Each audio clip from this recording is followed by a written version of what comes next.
बस एक बार मेरा कहा,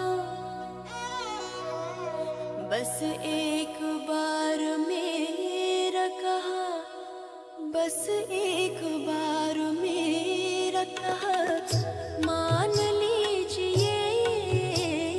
बस एक बार मेरा कहा मान लीजिए। दिल चीज क्या है आप मेरी जान लीजिए।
दीवारों दर को गौर से, दीवारों दर को गौर से पहचान लीजिए। दीवारों दर को गौर से पहचान लीजिए। दिल चीज क्या है आप मेरी जान लीजिए।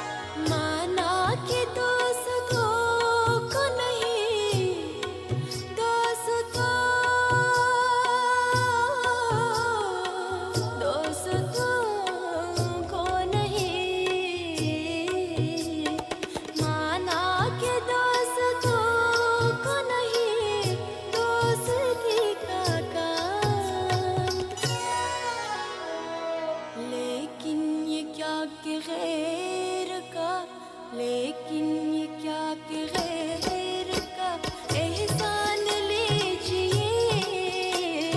लेकिन ये क्या कि गैर का एहसान लीजिए।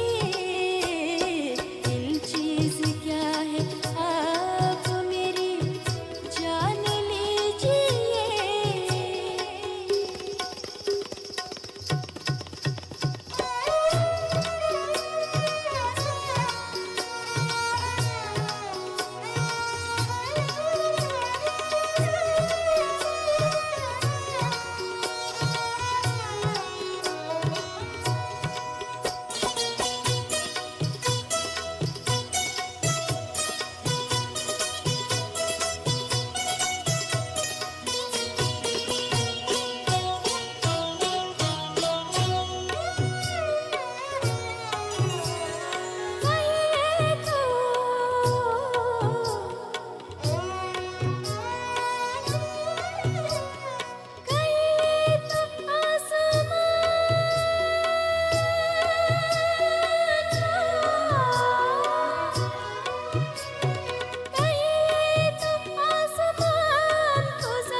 मुश्किल नहीं है कुछ भी, मुश्किल